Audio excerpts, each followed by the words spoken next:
بسم اللہ الرحمن الرحیم نحمده ونصلي على رسوله الكريم اعوذ بالله من الشيطان الرجيم بسم الله الرحمن الرحيم رب اشرح لي صدري ويسر لي امري واحلل عقدة من لساني يفقهوا قولي۔ تمام تعریفیں اللہ رب العزت کے لیے ہیں جو اس جہان کا پروردگار ہے اور کل جہانوں کا پروردگار ہے۔ تمام تعریفیں اللہ رب العزت کی ہیں کہ اس نے ہمیں اسلام اور ایمان جیسی بہترین نعمتیں عطا کیں، اور اللہ رب العزت کی تعریف ہمیں اس بات پہ بھی کرنی چاہیے کہ اس نے ہمیں حضور اکرم صلی اللہ علیہ وسلم کا امتی بنایا اور بہت ساری ایسی فضیلتوں سے نوازا جو ہم سے پہلے دیگر اقوام کو یہ فضیلتیں حاصل نہیں تھیں۔ قرآن کریم کا جب ہم مطالعہ کرتے ہیں تو میں چند آیات آپ کے سامنے یہاں رکھوں گی۔ مثال کے طور پر آپ دیکھیے سورۃ الاسراء کی آیت نمبر 106، جس میں اللہ رب العزت کا ارشاد ہے وَقُرْآنًا فَرَّقْنَاهُ لِتَقْرَأَهُ عَلَى النَّاسِ، ہم نے یہ قرآن کریم آپ کو عطا کیا ہے تاکہ آپ لوگوں کو پڑھ کے سنائیں، عَلَى مُقْسٍ ایک کافی طویل مدت کے بعد، وَنَزَّلْنَاهُ تَنزِيلًا اور ہم اسے آپ لوگوں کے لیے گریجولی نازل کرتے رہے۔ پھر اسی صورت کے 107 نمبر میں اللہ رب العزت فرماتے ہیں، سورۃ الاسراء کی آیت نمبر 107، 108 اور 109، قل اے محمد صلی اللہ علیہ وسلم کہہ دیجئے آمنو بہی تم اس پر ایمان لاؤ، او لا تؤمنو یا ایمان نہ لاؤ، ان الذین اوتوا العلم من قبلہ بے شک جن لوگوں کو تم سے پہلے اسی طرح کا علم عطا کیا گیا تھا، اذا یتلی علیہم جب ان پر یہ کتاب تلاوت کی جاتی ہے، یخرون للاذقان سجدا وہ اپنی تھوڑیوں کے بل سجدے میں گر جاتے ہیں۔ تو لفظ سجدہ یہاں پر خاص طور پر ہم نے نوٹ کرنا ہے۔ وَيَقُولُونَ اور کہتے ہیں سبحان ربنا بہت ہی پاک ہے ہمارا رب، ان کان وعد ربنا لمفعولا بے شک ہمارے رب کے وعدے ہو کر رہیں گے۔ وَيَخِرُّونَ لِلْأَذْقَانِ اور وہ اپنی تھوڑیوں کے بل گر جاتے ہیں، یبکون اور پھر بہت روتے ہیں، وَيَزِيدُهُمْ خُشُوعًا اور ان کا اس طرح سے سجدے میں رونا ان کے خشوع اور خضوع میں اضافہ کرتا ہے۔ پھر اس کے بعد دیکھیے قرآن کریم کی سورۃ العلق کی آیت نمبر 19 میں اللہ رب العزت نے اپنے پیغمبر کو مخاطب کرتے ہوئے فرمایا کلا ہرگز نہیں، لا تطعہ تم نے اس انسان کی پیروی نہیں کرنی، واسجد واقترب سجدہ کرو اور اپنے رب کے قریب ہو جاؤ۔ تو سجدہ اللہ تعالیٰ کے قریب کرنے والا ہے، سجدے سے اللہ تعالیٰ کا تقرب حاصل ہوتا ہے۔ اور پھر اللہ تعالیٰ نے سورہ مریم کی آیت نمبر 58 میں دیکھیے اپنے نیک بندوں کا ذکر کرتے ہوئے بیان کیا کہ وہ بھی سجدے کرنے والے تھے۔ کیسے؟ اولئک الذین انعم اللہ علیہم یہ وہ لوگ ہیں جن پر اللہ تعالیٰ نے اپنی بڑی نعمتیں کی ہیں، من النبیین انبیاء میں سے، من ذریت آدم یہ آدم علیہ السلام کی اولاد میں سے تھے، وممن حملنا مع نوح اور جن کو ہم نے نوح علیہ السلام کے ساتھ کشتی میں سوار کروایا، ومن ذریت ابراہیم اور ابراہیم علیہ السلام کی نسل میں سے، واسرائیل اور اسرائیل علیہ السلام اسرائیل کی نسل میں سے، وممن ہدینا اور یہ وہ لوگ تھے جنہیں ہم نے ہدایت عطا کی، وجتبینا اور جن کو ہم نے چن لیا۔ جتنے بھی نیک مومن لوگ ہیں، اذا تتلی علیہم آیات الرحمن ان کی بڑی پیاری ایک ادا یہ ہے جو ان کے رب کو پسند ہے کہ جب بھی ان پر رحمان کی آیات کی تلاوت کی جاتی ہے، خروا سجدا وبکیا یہ اپنے رب کے سامنے سجدے میں روتے ہوئے گر جاتے ہیں۔ تو اللہ رب العزت کو اپنے محبوب بندوں کی جو ادا پسند آئی اور اپنے محبوب بندوں کا جو ذکر کیا اللہ تعالیٰ نے، وہ ہیں جو آدم علیہ السلام کی نسل میں سے انبیاء گزرے ہیں، ان انبیاء کی اولادیں، اور وہ تمام صاحب ایمان جن کو اللہ تعالیٰ نے ہدایت عطا کی اور اپنے دین پر عمل کرنے کے لیے چن لیا۔ ان کی کس ادا کا ذکر کیا؟ اذا تتلی علیہم آیاتنا جب ان پر ہماری آیات کی تلاوت کی جاتی ہے، خروا سجدا وبکیا تو یہ سجدے میں روتے ہوئے گر جاتے ہیں۔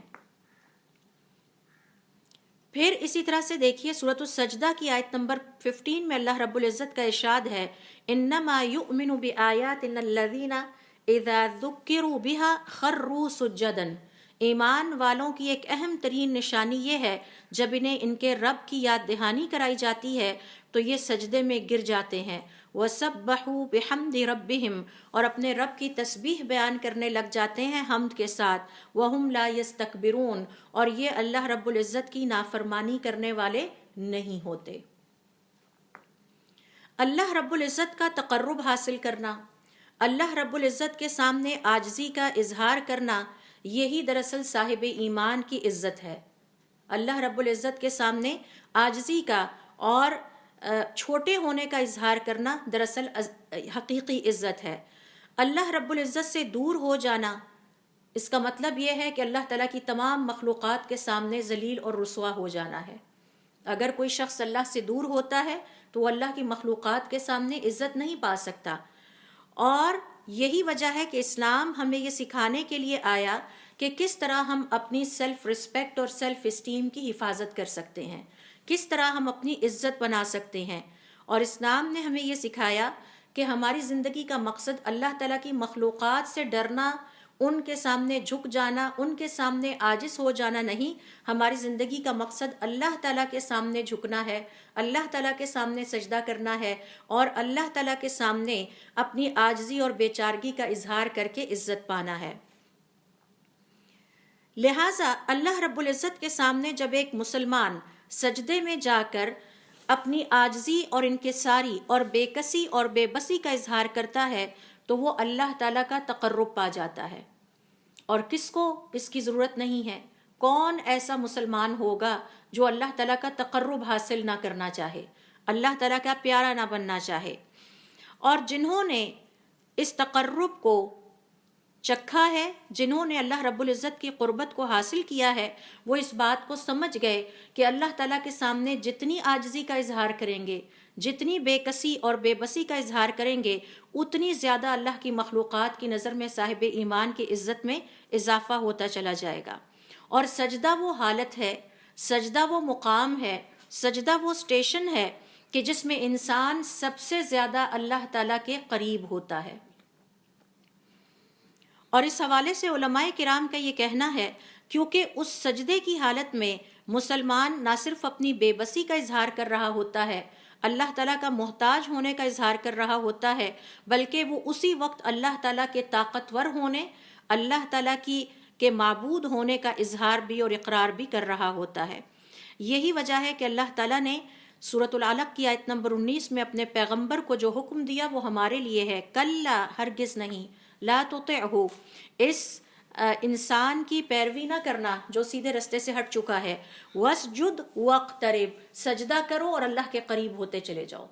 واسجد واقترب، سجدہ آپ کو اللہ تعالیٰ کے قریب کر دیتا ہے۔ اس حوالے سے حضور اکرم صلی اللہ علیہ وسلم فرماتے ہیں کہ بندہ سجدے کی حالت میں اپنے رب کے سب سے زیادہ قریب ہوتا ہے، لہٰذا تم کثرت کے ساتھ دعا کرو۔ ہم اللہ رب العزت کا تقرب حاصل کرنا چاہتے ہیں، ہم اللہ تعالیٰ کے قریب ہونا چاہتے ہیں، اور اللہ تعالیٰ کے قریب ہونے کا مطلب ہے کہ اللہ تعالیٰ کے انتہائی پیارے لوگوں میں شامل ہونا چاہتے ہیں۔ تو اس کے لیے ہمیں حدیث سے پتہ چلتا ہے کہ 2 احادیث ایسی ہیں جو یہ بیان کرتی ہیں کہ ایک وقت ایسا آتا ہے کہ جس میں صاحب ایمان اللہ کے بہت قریب ہوتا ہے، اور ایک حالت اور کیفیت ایسی ہوتی ہے کہ جس میں صاحب ایمان اللہ کے بہت قریب ہوتا ہے۔ جہاں تک وقت کی بات ہے تو وہ رات کا تیسرا پہر ہے، اور جہاں تک حالت کی بات ہے، مقام یا اسٹیشن کی بات ہے، تو وہ سجدے کی حالت ہے۔ اور جو شخص رات کے تیسرے پہر اللہ کے سامنے سجدے میں سر ڈال دے، اس نے ساری قربتوں کے سارے فاصلے پورے کر کے اللہ کے قریب ترین ہو جاتا ہے، کیونکہ وہ وقت میں بھی پہنچ جاتا ہے اور وہ حالت میں بھی پہنچ جاتا ہے۔ یہی وجہ ہے کہ اس وقت کے کیے گئے تہجد کی نماز میں کیے گئے سجدے جو ہیں ان کو بہت زیادہ فضیلت حاصل ہے۔ تو ایک حالت ایسی ہے کہ جس میں صاحب ایمان اللہ کے قریب ہوتا ہے اور وہ سجدہ ہے، اور ایک وقت ایسا ہے جس میں وہ اللہ کے بہت قریب آتا ہے، اور وہ تہجد کا ٹائم ہے جو رات کے تیسرے پہر افضل ترین ٹائم ہوتا ہے۔ اور اگر کسی کو اللہ تعالیٰ توفیق دے اور وہ یہ دونوں اکٹھے کر لے تو اس کے بعد کوئی لذت نہیں رہتی، اور اس کے بعد کوئی اعزاز اور مقام نہیں بچتا۔ تو ان دونوں کے بارے میں ہمیں حضور اکرم صلی اللہ علیہ وسلم کی حدیث سے پتہ چلتا ہے. سنن ترمذی کی روایت ہے کہ آپ صلی اللہ علیہ وسلم نے فرمایا کہ اللہ کا بندہ اللہ کے سب سے زیادہ رات کے تیسرے پہر میں قریب ترین ہوتا ہے.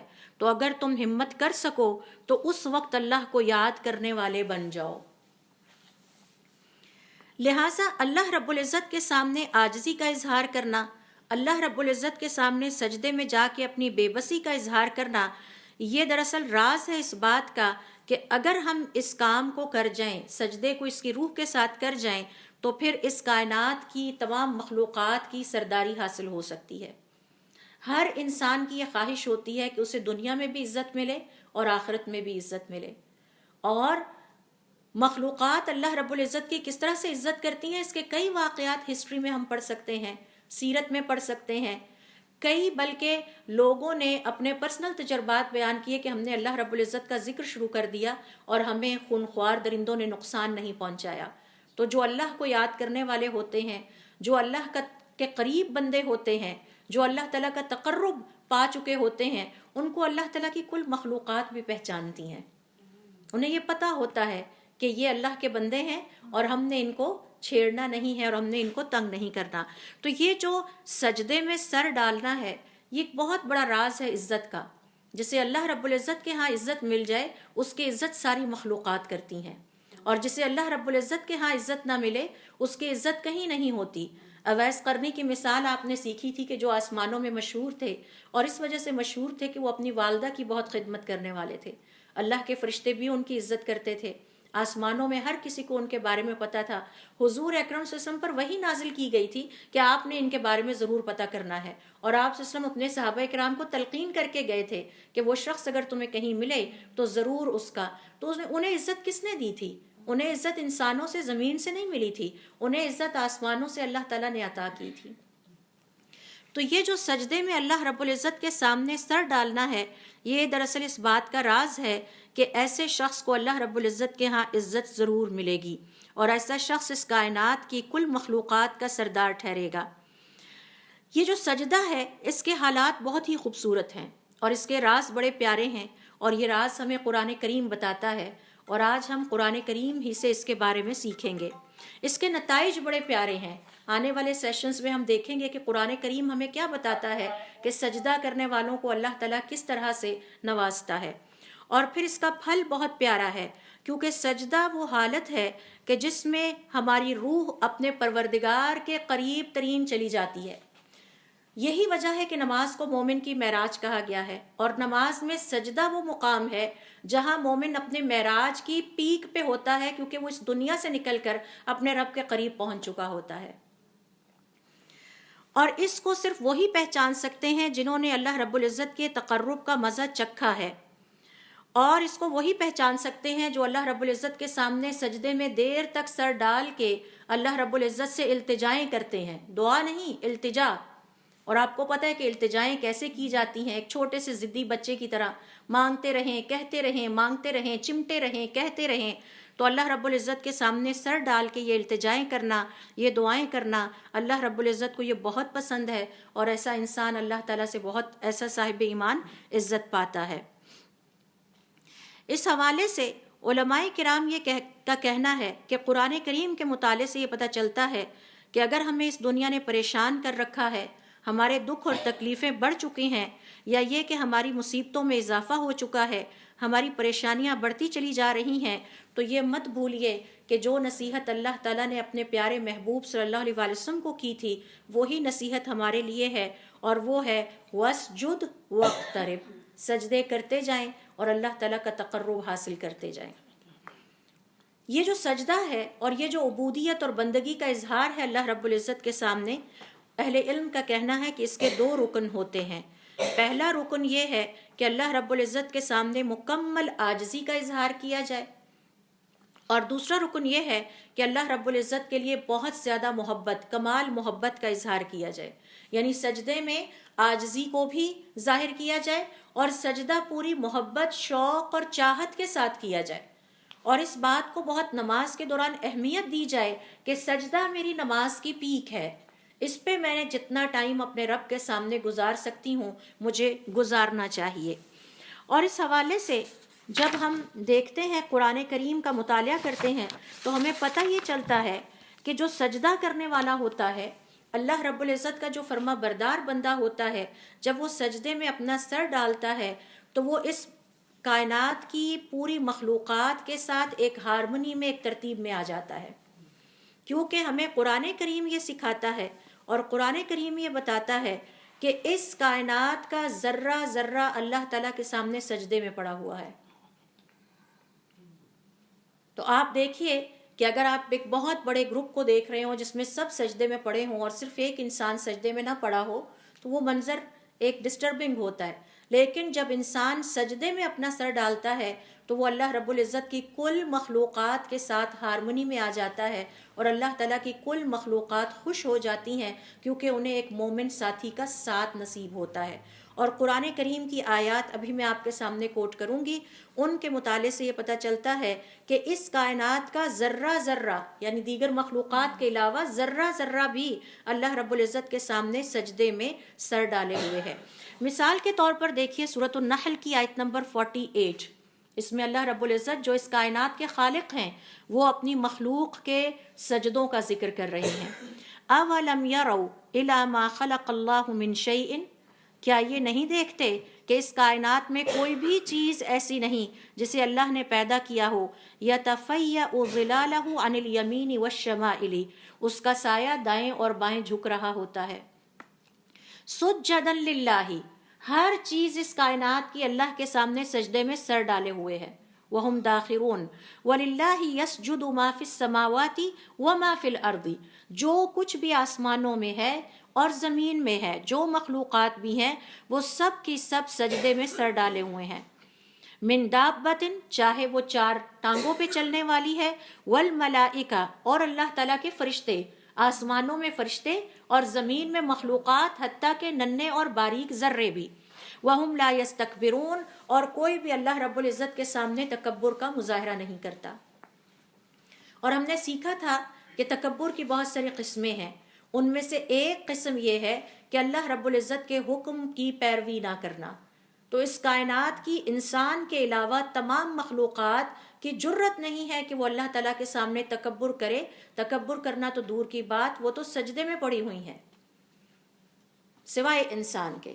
تو ایک ایک چیز اس کائنات کی سجدے میں ہے، اور یہی دراصل بندگی کی، عبودیت کی حقیقت ہے کہ اللہ رب العزت کی کوئی نافرمانی نہ کی جائے اور اللہ رب العزت کے سامنے اپنی عاجزی، بے بسی اور انکساری کا اظہار کرتے ہوئے اپنے سر کو سجدے میں ڈال دیا جائے۔ اس حوالے سے سورۃ النجم کی آیت نمبر 62 میں اللہ رب العزت فرماتے ہیں فَاسْجُدُوا لِلَّهِ، تو اللہ تعالیٰ کے لیے سجدے میں سر ڈال دو، وَاعْبُدُوا، اور اللہ تعالیٰ کی عبادت کرو۔ ابن عطا رحمۃ اللہ علیہ اس حوالے سے اپنی ایک بہت ہی خوبصورت انداز میں یہ حکمت بیان کرتے ہیں کہ آپ اپنے اوصاف کو پہچان جائیں، آپ اپنی کوالٹیز کو پہچان جائیں، اور اس سے مراد کیا ہے کہ اپنی عاجزی کو پہچانیں، اپنی بے بسی کو پہچانیں۔ آج اگر ہمارے جسم کا کوئی ایک عضو خراب ہو جائے تو اللہ کے بغیر کون ایسی ہستی ہے جو ہمارے جسم کو صحیح کر سکے، ہمیں صحت عطا کر سکے؟ یہ صحت بھی عارضی ہے اور اللہ کے ہاتھ میں ہے، میرے اور آپ کے ہاتھ میں نہیں ہے۔ یہ نعمتیں بھی اللہ کے ہاتھ میں ہیں۔ اگر وہ آج ہم سے کوئی ایک نعمت بھی چھین لے تو آپ سوچئے کہ ہماری تڑپ کا کیا ایک انداز ہوگا۔ تو وہ کہتے ہیں کہ اپنے اوصاف کو پہچانیں، اپنی کوالٹیز، کریکٹرسٹکس کو پہچانیں۔ تو کیا ہوگا اگر آپ اپنے اوصاف کو پہچان لیں گے تو اللہ تعالیٰ آپ کو اپنے وصف عطا کرے گا۔ آپ اپنی عاجزی کو پہچانیں گے، اللہ تعالیٰ آپ کو عزت عطا کریں گے۔ آپ اپنی محتاجی کا اس کے سامنے سجدے میں جا کے اقرار کریں گے، اللہ تعالیٰ آپ کو بے نیاز کر دیں گے۔ آپ اپنی کمزوری کا اظہار کریں گے تو کمزوری انسان کا وصف ہے، عاجزی انسان کا وصف ہے۔ اپنے اوصاف کو پہچانو، وہ تمہیں اپنے اوصاف عطا کرے گا، وہ تمہیں طاقتور بنا دے گا۔ حضرت ابراہیم علیہ السلام جیسا ایمان دیکھیے کہ ساری دنیا ایک طرف ہے اور وہ آگ میں چھلانگ لگا رہے ہیں۔ کیوں؟ انہیں یہ طاقت کہاں سے ملی تھی؟ انہیں یہ قوت کہاں سے ملی تھی؟ ان کی کمزوری ان کے آڑے کیوں نہیں آئی؟ میرے اور آپ کے آڑے کیوں آتی ہے؟ تو ابن عطا رحمۃ اللہ علیہ فرماتے ہیں اپنے اوصاف کو پہچانو، اپنے کریکٹرسٹکس کو دیکھو تمہیں اللہ تعالیٰ اپنی ایٹریبیوٹس عطا کرے گا۔ پھر آگے چل کے کہتے ہیں کہ اپنی تنگ دستی کو پہچانو کہ میرے ہاتھ میں تو میرا کچھ بھی نہیں ہے، میرے ہاتھ میں میری صحت نہیں ہے، میرے ہاتھ میں میرا مال نہیں ہے، میرے ہاتھ میں میرا علم بھی نہیں ہے، ان سب چیزوں کے لیے میں اپنے رب کا محتاج ہوں۔ تو اپنی تنگ دستی کو پہچانو، وہ تمہیں غنی کر دے گا، اپنے پاس سے تمہیں غنا عطا کرے گا۔ اور پھر فرماتے ہیں اپنی کمزوری کو پہچانو، وہ تمہیں اپنی طاقت عطا کرے گا۔ لا حول ولا قوت الا باللہ، طاقت ہے تو صرف میرے رب کی ہے، میرے پاس جو علم ہے وہ میرے رب کا ہے، میرے پاس جو کچھ بھی ہے وہ میرے رب کی طرف سے ہے۔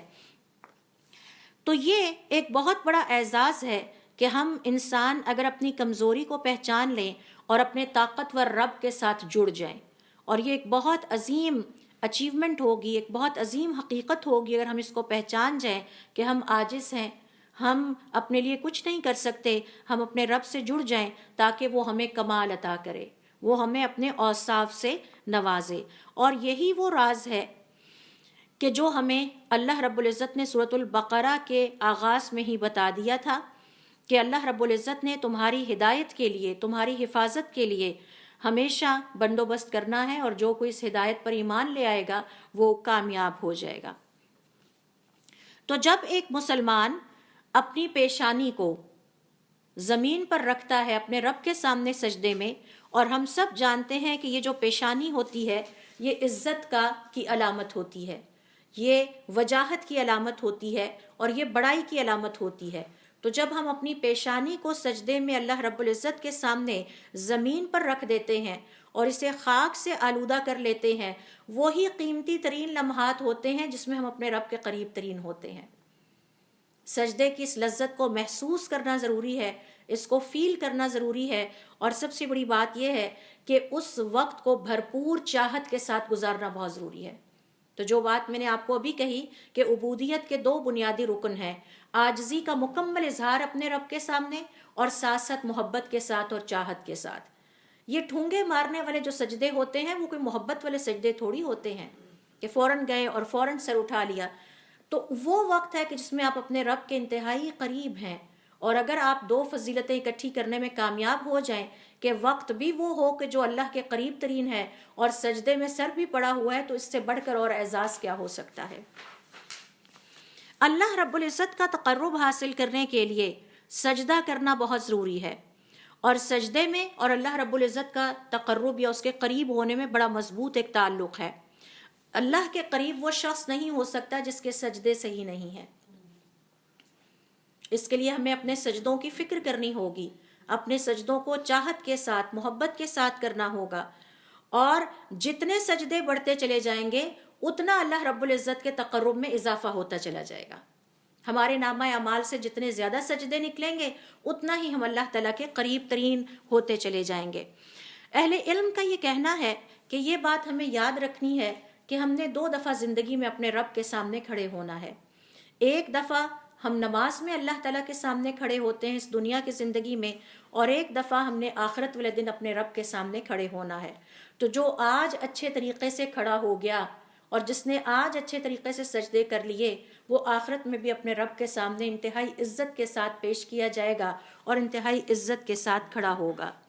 اور جس نے آج لاپرواہی کا مظاہرہ کیا اور کوتاہی کا مظاہرہ کیا، وہ آخرت کی زندگی میں بھی اس تقرب کو نہیں پا سکے گا، نہ ہی اس لذت کو پا سکے گا، نہ اس عزت اور اکرام کو پا سکے گا جو اللہ تعالیٰ نے اپنے مقرب بندوں کے لیے رکھا ہے۔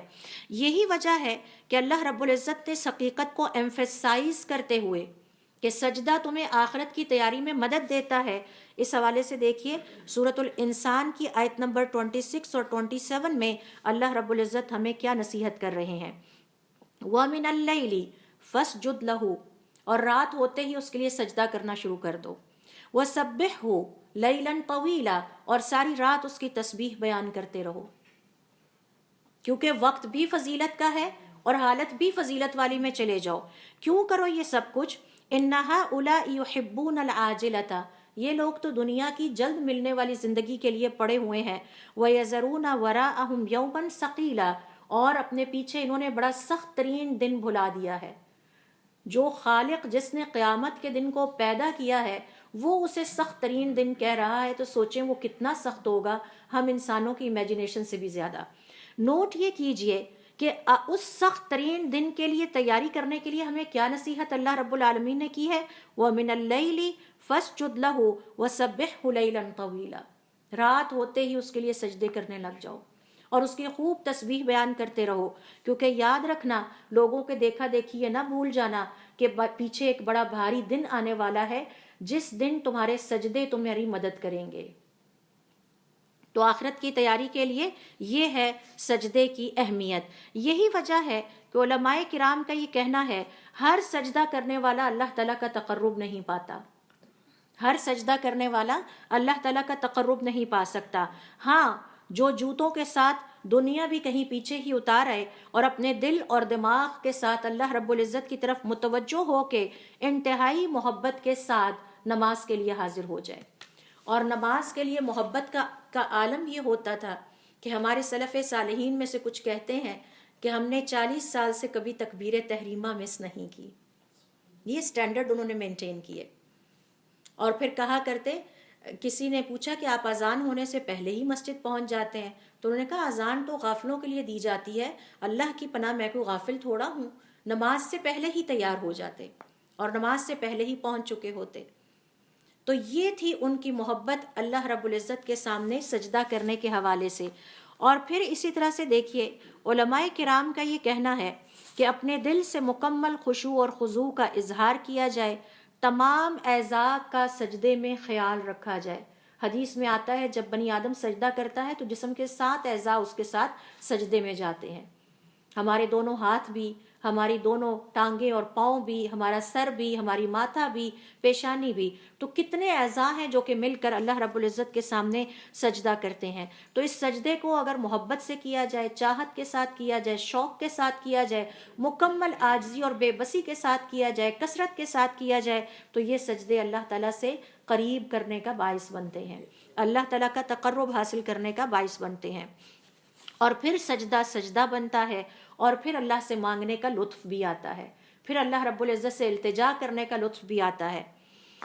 اسی طرح سے دیکھیے قرآن کریم پر غور کیجئے، سورۃ الشعراء کی آیت نمبر 218 سے 219 میں اللہ تعالیٰ فرماتے ہیں جب اللہ تعالیٰ نے چاہا کہ اپنے پیغمبر محمد صلی اللہ علیہ وسلم کو یہ بتائیں کہ میں آپ کے ساتھ ہوں، اے محمد آپ کا اللہ آپ کے ساتھ ہے اور آپ کو دیکھ رہا ہے، تو اللہ رب العزت نے اس کے لیے سجدے کے مقام کو منتخب فرمایا۔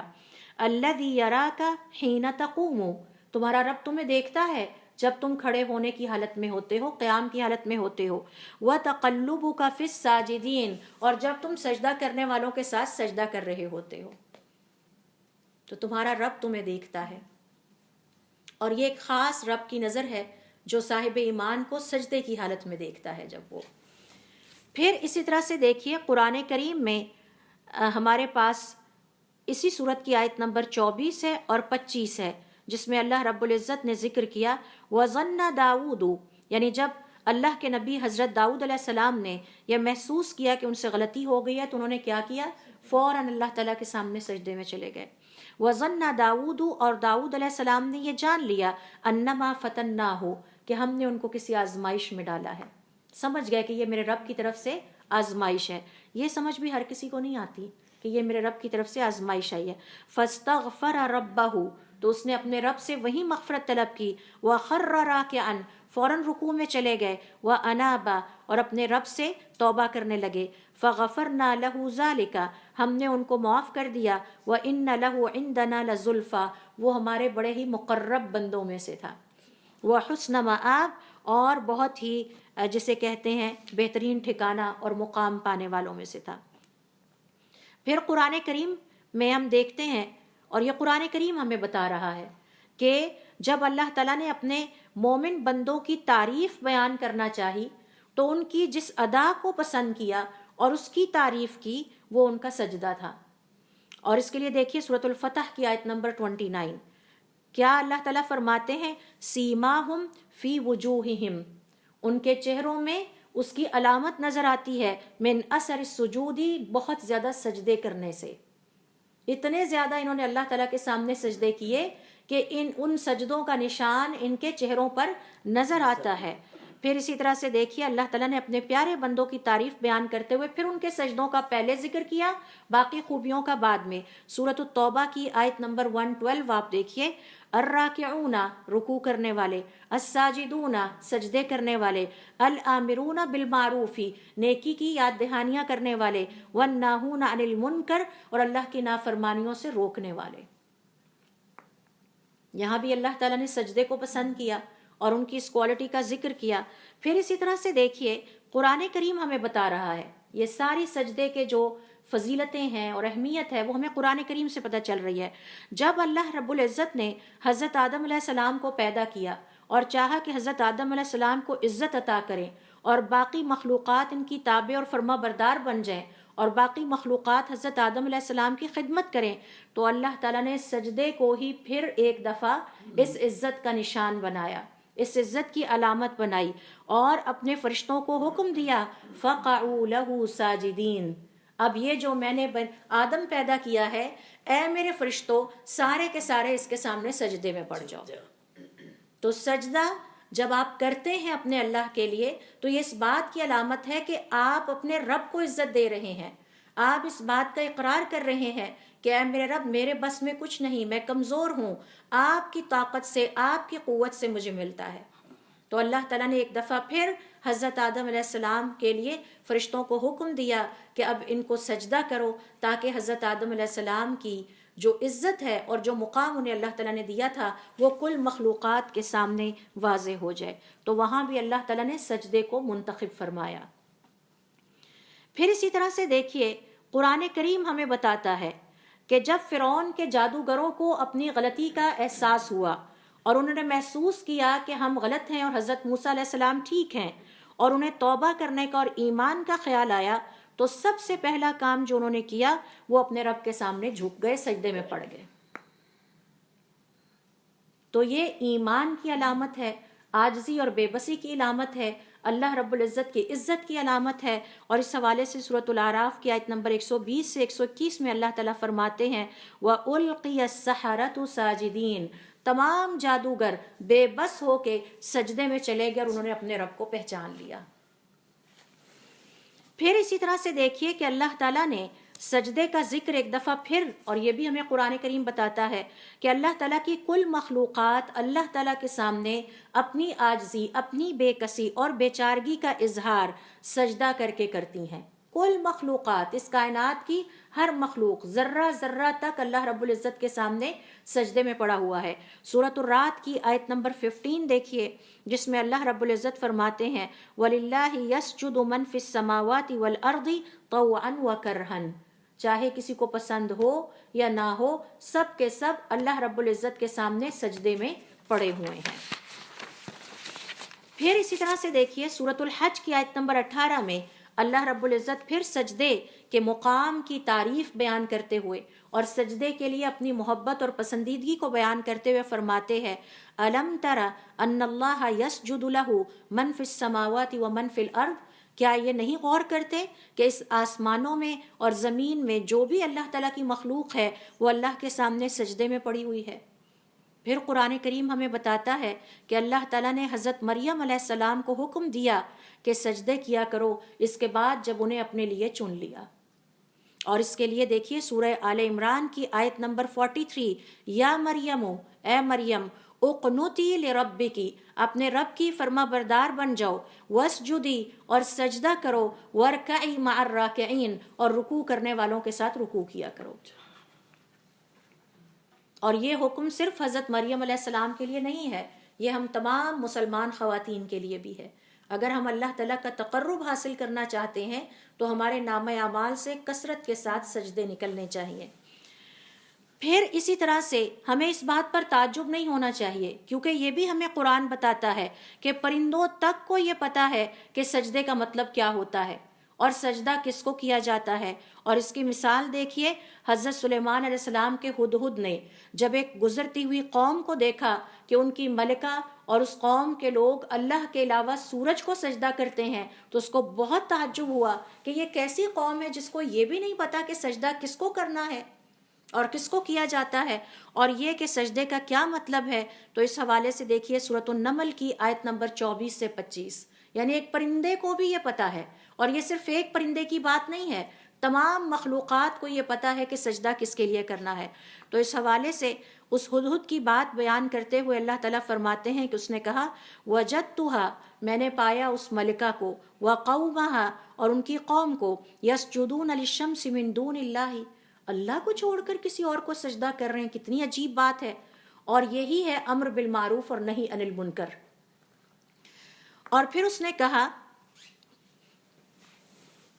وَزَيَّنَ لَهُمُ الشَّيْطَانُ أَعْمَالَهُمْ، سچی بات تو یہ ہے کہ شیطان نے ان کے دل میں اس بات کو بڑا خوبصورت بنا کے پیش کیا ہے. فَصَدَّهُمْ عَنِ السَّبِيلِ، اور انہیں سیدھے رستے سے ہٹا دیا ہے.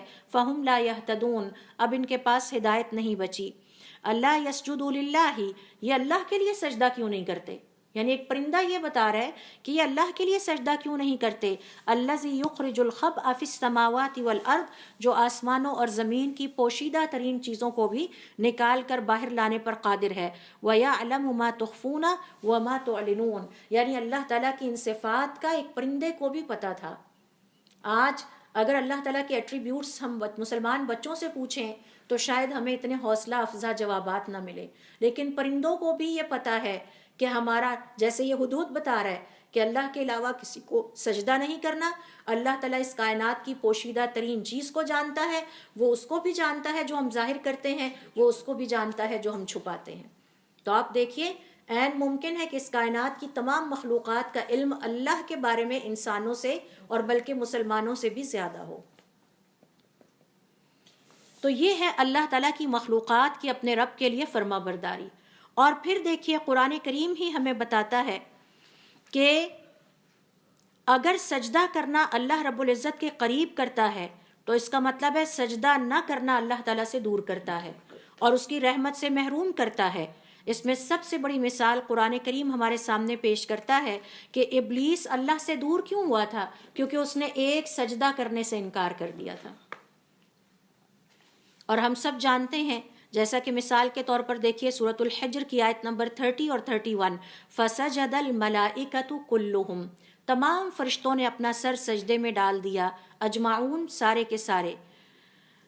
اور الا ابلیس، مگر ابلیس کے نے نہیں، ابا، اس نے انکار کر دیا، ان یکون مع الساجدین، کہ میں سجدہ کرنے والوں کے ساتھ نہیں ہوگا. اور پھر اللہ رب العزت نے قرآن کریم ہمیں بتاتا ہے کہ سجدہ نہ کرنے والوں کو کافر کہا ہے، کہ کافروں کی ایک صفت یہ ہے کہ وہ سجدہ کرنے والے نہیں ہوتے. اور اس حوالے سے دیکھیے سورۃ الانشقاق آیت نمبر 20 سے لے کر 21، 20، 21، فَمَا لَهُمْ لَا يُؤْمِنُونَ، انہیں کیا ہو گیا ہے کہ یہ ایمان نہیں لاتے. وَإِذَا قُرِئَ عَلَيْهِمُ الْقُرْآنُ لَا يَسْجُدُونَ، اور جب ان پر قرآن کی تلاوت کی جائے تو یہ سجدے میں سر نہیں ڈالتے. اہل ایمان کی کوالٹی تو یہ ہے کہ جب ان کے سامنے اللہ کے کلام کی تلاوت کی جائے تو وہ اپنے آپ پر کنٹرول نہیں رکھ پاتے، وہ فوراً روتے ہوئے سجدے میں چلے جاتے ہیں. یہ ہمارے رب کا کلام ہے، یہ چھوٹی بات نہیں ہے. پھر اسی طرح سے دیکھیے قرآن کریم سے ہمیں یہ پتہ چلتا ہے کہ اگرچہ دیکھنے میں سجدہ کرنا اللہ رب العزت کے سامنے بالکل عاجزی اور انکساری کا انداز ہے، تو حقیقت بات یہ ہے کہ یہ انسان کو یا صاحب ایمان کو بہت بلند مقام اور مرتبہ عطا کرتا ہے اور اللہ تعالیٰ کے قریب کرتا ہے. حضور اکرم صلی اللہ علیہ وسلم اپنی ایک حدیث میں فرماتے ہیں کہ اللہ کا کوئی بھی بندہ اللہ کے اس وقت قریب ترین ہوتا ہے جب وہ سجدے کی حالت میں ہوتا ہے، لہٰذا تم سجدے کی حالت میں اللہ تعالیٰ سے کثرت سے دعا کیا کرو. ایک اور حدیث میں حضور اکرم صلی اللہ علیہ وسلم فرماتے ہیں علیک بکثرت السجود، کثرت کے ساتھ سجدے کرو اللہ کے لیے، کیونکہ جب بھی تم اللہ کے لیے کچھ سجدہ کرتے ہو تو تمہارا اللہ تعالیٰ ایک درجہ بڑھا دیتا ہے اور ایک گناہ معاف کر دیتا ہے. تو ہر سجدہ جنت کا ایک درجہ ہے، ایک جنت کا درجہ ہے اور ایک گناہ نامہ اعمال سے صاف ہوتا چلا جاتا ہے. اور حقیقت بات یہ ہے کہ یہ سجدے بہت شوق سے کیے جانے چاہیے. یہ سجدے دراصل جنت میں لے جانے کی کنجیاں ہیں، چابیاں ہیں، اور ہمیں اللہ رب العزت کی یہ نصیحت نہیں بھولنی چاہیے وَاسْجُدْ وَاقْتَرِبْ، سجدے کرتے جاؤ اور اپنے رب کے قریب ہوتے چلے جاؤ. جب بھی وقت ملے آپ نفل نماز پڑھنے کے لیے کھڑے ہو جائیں، سجدے کریں اور خوب طویل سجدے کریں، کبھی شوق سے کریں، کبھی خوف سے کریں، کبھی امید سے کریں، کبھی راتوں کو کریں، کبھی تہجد کی نماز میں کریں۔ میرا خیال ہے کہ ایک مسلمان کے پاس اس سے بہتر کوئی ایکٹیویٹی نہیں ہو سکتی کہ جس کے نتیجے میں اسے دنیا اور آخرت میں اپنے رب کی رضا حاصل ہو جائے۔ اسی طرح سے جب آپ یہ دیکھیں کہ دنیا ہمارے ہاتھوں سے نکل رہی ہے اور دنیا میں ہم اتنے مصروف ہو گئے ہیں کہ ہم شاید اس کی کشش میں اپنے دین اور ایمان کو کمزور کر بیٹھیں، تو اللہ رب العزت کی اس نصیحت کو یاد کر لیں، وَاسْجُدْ وَاقْتَرِب، سجدے کرتے جاؤ اور اپنے رب سے قریب ہوتے جاؤ، لہٰذا اپنے سجدوں کو اتنا ہی طویل کر دیں۔ جب بھی یہ دیکھیں کہ مشکلات میں پڑ گئے ہیں اور بہت ہی مشکل صورتحال اور فتنے اور آزمائش بہت زیادہ ہو گئے ہیں اور ان سے آپ نکلنا چاہتے ہیں، تو اللہ رب العزت کی اس نصیحت کو یاد کر لیں، وَاسْجُدْ وَاقْتَرِب، سجدے کرتے جاؤ اور اپنے رب کے قریب ہوتے جاؤ۔ اور جو رب کے قریب ہوتا ہے اللہ تعالیٰ اسے غم سے، پریشانیوں سے اور مشکلات سے اور آزمائشوں سے ضرور نکالتے ہیں۔ اور جب بھی دیکھیں کہ فتنوں میں اضافہ ہوتا چلا جا رہا ہے اور راستے کئی ہیں اور سمجھ نہیں آتی کہ کس راستے پر چلیں، اور شکوک اور شبہات میں اضافہ ہو رہا ہے اور نفس ہمارے اوپر غالب آتا چلا جا رہا ہے، تو اللہ رب العزت کی اس نصیحت کو نہ بھولا جائے، وَاسْجُدْ وَاقْتَرِب، سجدے کرتے جاؤ اور قریب ہوتے چلے جاؤ۔ راتوں کی تنہائیاں پریشان کریں، رات کو نیند نہ آ رہی ہو اور اس وقت قبر کی نیند کو یاد کیا جائے، قبر کے سناٹے کو یاد کیا جائے، قبر کی سیاہی کو یاد کیا جائے، اور پھر قیامت کے دن کی گھبراہٹ کا جب خیال آئے تو فوراً اللہ رب العزت کے سامنے سجدے میں سر ڈال دیں، کیونکہ ہمارے رب کی ہمیں یہ نصیحت ہے، وَاسْجُدْ وَاقْتَرِب، سجدے کرتے جاؤ اور اس کے قریب ہوتے جاؤ۔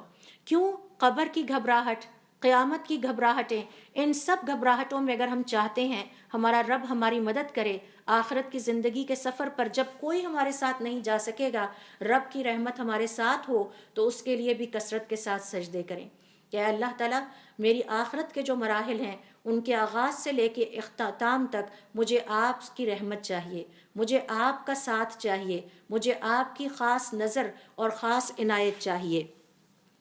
اور ہاں یہ بھی یاد رہے کہ جب اللہ تعالیٰ دنیا کی زندگی میں کوئی خوشی عطا کر دیں، اور اللہ تعالیٰ کی نعمتیں بہت ہیں، ہم ان کا شمار نہیں کر سکتے، تو اس وقت بھی اس نصیحت کو یاد رکھیں، فَاسْجُدْ وَاقْتَرِب، خوشی کے موقع پر بھی سجدے کریں اور اللہ تعالیٰ کے قریب ہوتے چلے جائیں، اور غمی میں بھی سجدے کرتے رہیں اور اللہ تعالیٰ کے قریب ہوتے چلے جائیں۔ اسی طرح سے ہم دیکھتے ہیں کہ جب قرآن کریم کا مطالعہ کرتے ہیں تو ہمیں پتہ چلتا ہے کہ اللہ رب العزت نے سب سے زیادہ ایک مسلمان کی حالت کو اور جس مقام کو پسند کیا ہے وہ سجدے کا مقام ہے۔ آج کتنے ہی انسان ایسے ہیں، کتنے ہی صاحب ایمان مسلمان ایسے ہیں جو اس دنیا کی کشش میں اپنے سجدوں کو بھلا چکے ہیں، اور وہ یہ سمجھتے ہیں کہ اگر ان کے ہاتھ میں کوئی منصب ہوگا، کوئی ڈیزگنیشن ہوگا، ان کا کاروبار بڑا ہوگا تو شاید ان کو عزت ملے گی۔ وہ یہ بھول چکے ہیں کہ اللہ تعالیٰ نے مسلمان کی عزت سجدوں میں رکھی ہے۔